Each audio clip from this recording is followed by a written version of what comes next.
Hey y'all, I wanted to talk a little bit today about going on a wellness journey and what that looks like. It's not some magic pill that you just say, oh, I'm on a wellness journey, all of a sudden everything's perfect. I don't slip up, I don't make mistakes, everything's easy. No, that's not how it works. But a wellness journey is when you realize you've got some things wrong and you want to make some changes because maybe you're not mentally healthy, maybe you're not emotionally healthy, spiritually, physical. There's a lot of different aspects to it. And they all kind of tie together into one to make it kind of this holistic health issue. So I wanted to kind of tell you my story. At one point, I got up to 260 pounds, and I'm going to pause for a second to show you some photos right here.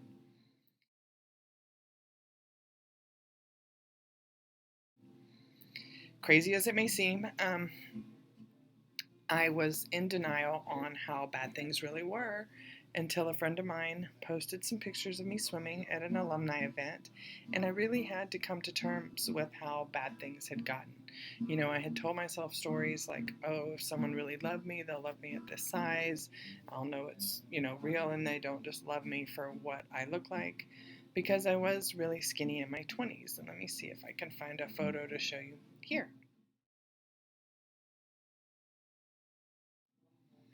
So, there was a lot of coming to terms with. I had gone from one extreme to, two kids 20 years later to another. But I had to come to terms with I didn't love myself. Forget about somebody else loving me. I didn't love myself. I wasn't taking very good care of myself. And it was time to make some changes once I really saw those pictures. I couldn't say, hey, don't post fat pictures of me. I was fat. So I made some immediate changes. I cut out junk food, I cut out fast food, I cut out sodas, and I lost 30 pounds in about 4 months. It was wonderful, maybe 5 months. Um, but it did, from 260 to 230. That was a big change for me. It took me a little time to get some other weight off. I had decided eventually to go back to school, and I did 3 years at ACC, and I got into UT. So I was pursuing health education, health promotion, and I went in. I'm not sure what my weight was when I got into UT, but coming up to graduation, I was still not under 200 pounds, and it'd probably been at least 2 years. Now, I wasn't 100% committed. Maybe I was working at it. I did do a lot of walking on campus, sometimes up to 7 miles a day, but I wasn't really focused on a wellness plan. So for graduation, I kind of panicked. I decided to do Ideal Protein. I spent about $1,200. I lost 30 pounds. It was amazing. There were some skin issues from kind of losing weight so quickly. Um, but I got where I wanted for graduation, and here's a picture of that here.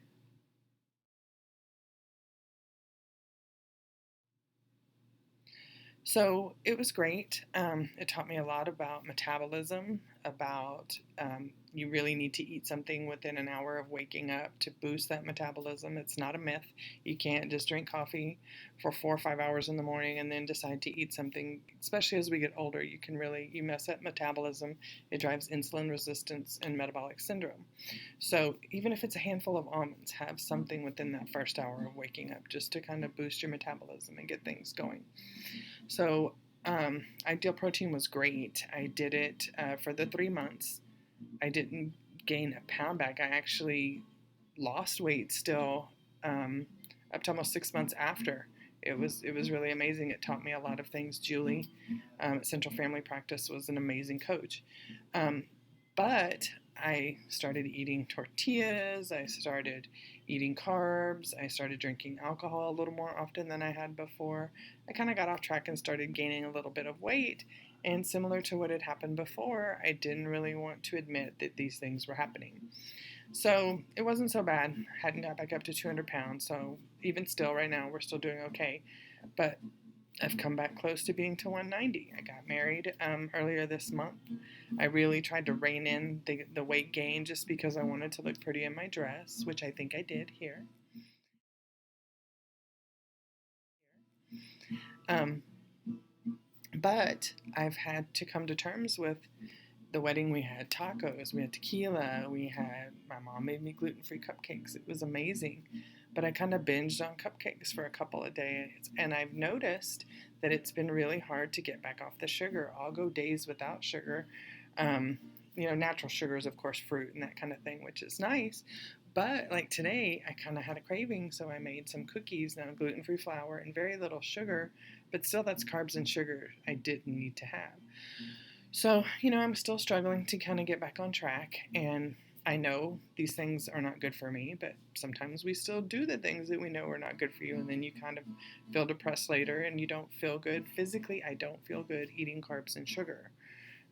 Natural fruits and that kind of thing, I don't feel bad. So why did I do it? I knew I wasn't going to feel good, but this is the struggle. The struggle is real. So tomorrow I'll do better. I'm not going to beat myself up about today. I'm going to realize there's good days and there's bad days. I've realized with my meditation, it's kind of been struggling, and maybe that's related to the sugar issue. I'm not sure. But good days and bad days. When you're on a wellness journey, you're not on a diet, you're on a wellness plan. You're trying to make a lifestyle change. You're going to have good days, you're going to have bad days. You're not going to need to just berate yourself and give yourself a hard time, because it's life. You're making progress. The next day, you get back on track. You don't give up. You don't throw in the towel. I had a professor say that's the biggest problem, is that people slip on their diet and then they go, oh, it's ruined, I just give up. No, every day is a different day. You just keep moving forward. Your body starts to crave the healthier foods. You start to feel better. You start to feel stronger. And you just keep moving. You don't give up. And you find support. You find people who are trying to do the same thing, not people who discourage you and say, no, you can't do it. Because we're going to have another video all about the thoughts in our mind. I won't go into it now. So just keep trying. Find people who help support you. And just don't give up. Life's great. Thanks.